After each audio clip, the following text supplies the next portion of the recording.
buhay at legasiya ni Bentot Sr., pagsusuri sa karera ng isang minahal na komedyante.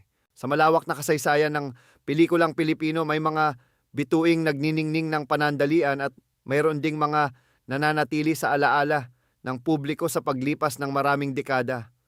Kabilang sa huli ang mga karakter na aktor, mga haligi ng industriya na, bagamat hindi laging bida, ay nagiiwan ng hindi malilimutang tatak sa bawat proyektong kanilang ginagampanan. Isa sa mga pinakatangi-tanging karakter na ito ay si Bentot Sr., isang komedyanteng nakilala sa kanyang kakaibang estilo ng pagpapatawa. Ang sabay na pagwagayway ng dalawang kamay sa magkabilang gilid ng kanyang ulo, kasabay ng paulit-ulit na pagbigkas ng linyang, "Ano ba yan?" Sa pag-usbong ng digital na panahon. Muling nabuhay ang interes sa kanyang katauhan nang may isang post sa social media ang nagtanong tungkol sa kanyang kinaroroonan.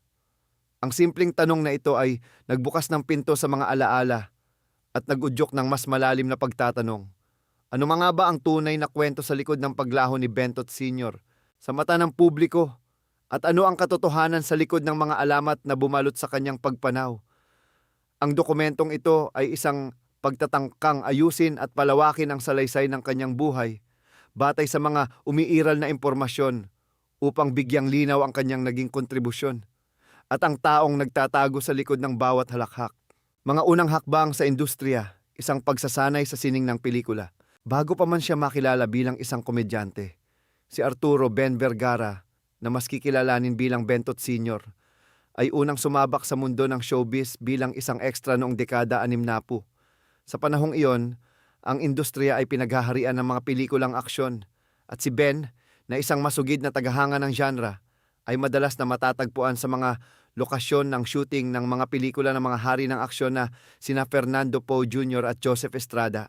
Ang kanyang palagi ang pagtambay sa set ay hindi nagtagal ay napansin at siya ay nagsimulang kunin bilang extra na kadalas ay nabibigyan lamang ng maliliit at walang pangalang papel, isang sundalo, isang goon o isang taong bayan sa eksena. Ang panahong ito ay nagsilbing kanyang praktikal na pagsasanay sa sining ng pag-arte at paggawa ng pelikula. Bagamat ang kanyang mga papel ay limitado, ang karanasan ay napakahalaga. Naging bahagi siya ng maraming produksyon na humubog sa tinaguriang Golden Age ng Philippine cinema. Kabilang sa mga pelikulang kanyang nilabasan sa panahong ito ay ang mga sumusunod: Asyong Salonga, 1961, Mapusok na Paghihiganti, Tatak ng Magtanggol, at Leon Marahas, 1962. Sumunod dito ang Sa Pagitan ng Dalawang Mata at si Darna. At ang Impacta, 1963. The Walls of Hell, Saan Man Sulok ng Daigdig, Baril na Ginto at Manong Manong, 1964. Nagpatuloy ang kanyang pagganap sa Ang Mananandata, 1965. Alamat ng Pitong Kilabot, 1967. At Brides of Blood, 1968. Sa bawat pelikulang ito, si Ben ay isang tahimik na mag-aaral. Inoobserbahan ang mga veterano at dahan-dahang inuunawa ang takbo ng industriya. Ang mga taong ito ng pagiging extra ang naglatag ng pundasyon para sa mas malalaking oportunidad na darating sa kanyang karera.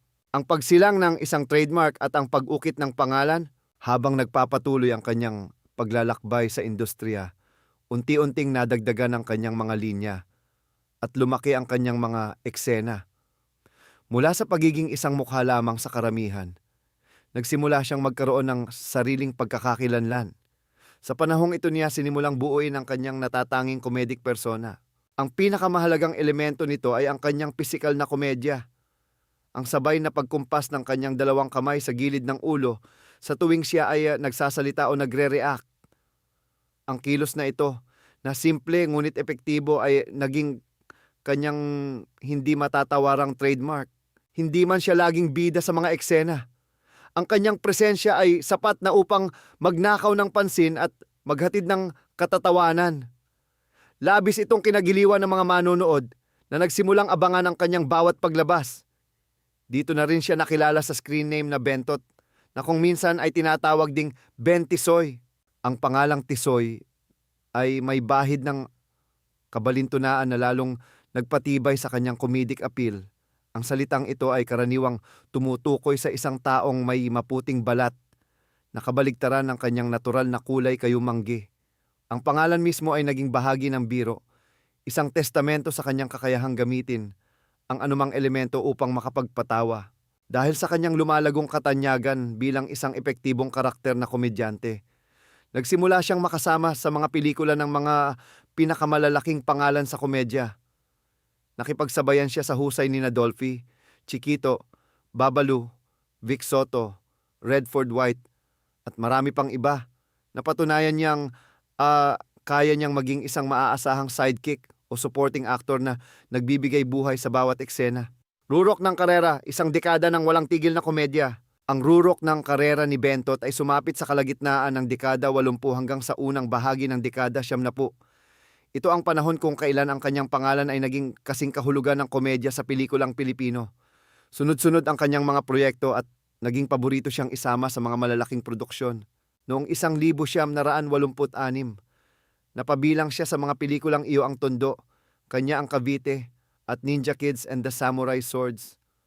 Ang kanyang filmography ay patuloy na lumawak sa mga sumunod na taon, kabilang ang Legend of the Lost Dragon, 1990, at Robin Hood, Sugod ng Sugod, 1991. Ang Taong 1992 ay naging abala para sa kanya sa mga pelikulang Body and Soul at Ano Ba Yan? Isang pamagat na direktang tumutukoy sa kanyang sikat na catchphrase. Ang Taong 1993 ay isa sa kanyang pinakaproduktibong panahon, kung saan lumabas siya sa maraming pelikula tulad ng Mama's Boys, Pido Dida 3, May Kambal Na, Adan Ronquillo, Tubong Cavite, Laking Tondo, Michael and Madonna 2, at ang sequel na Ano Ba Yan 2. Nagpatuloy ang kanyang sunod-sunod na paglabas noong 1994 sa mga pelikulang Pinagbiyak na Bunga, Look-alike, Miss Universe ng Buhay Ko at Wanted Perfect Father. Ang mga pelikulang ito, kasama ang marami pang iba, ay nagpatunay sa kanyang estado bilang isang mahalagang bahagi ng industriya ng komedya. Ang kanyang kakayahang umakma sa iba't ibang estilo ng mga nangungunang komedyante ay nagpakita ng kanyang versatility at profesionalismo. Pag-ukit ng pangalan sa telebisyon, pagiging isang household name. Bukod sa pelikula, malaki rin ang naging kontribusyon ni Bentot sa telebisyon, isang medium na lalong nagpalapit sa kanya sa masang Pilipino. Ang kanyang pagpasok sa mga tahanan linggo-linggo ay nagpatibay sa kanyang katanyagan. Isa sa kanyang pinakatanyag na pagganap sa telebisyon ay sa iconic sitcom na John and Marcia na pinagbibidahan ng comedy king na si Dolphy at ng veteranang aktres na si Nida Blanca.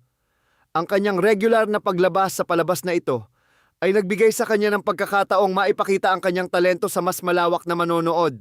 Nang magtapos ang John and Marcia, hindi natapos ang kanyang karera sa telebisyon.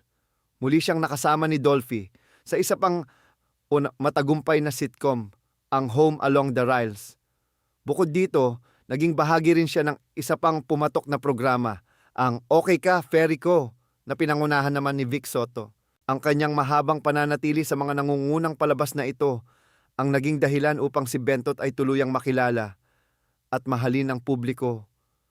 Ang kanyang mukha ay naging pamilyar sa bawat miyembro ng pamilyang Pilipino mula sa mga lolo at lola hanggang sa mga bata. Ang tao sa likod ng komedya, pamilya, kaibigan at personal na buhay. Sa labas ng kamera, si Ben Vergara ay isang simpleng tao na may malalim na pagmamahal sa kanyang pamilya. Naging kabiyak niya si Remedios Ranjola at biniyayaan sila ng 3 anak, sina Lea, Noel at Jessie. Ayon sa mga nagmamahal sa kanya, si Ben ay isang taong may 2 magkaibang katangian.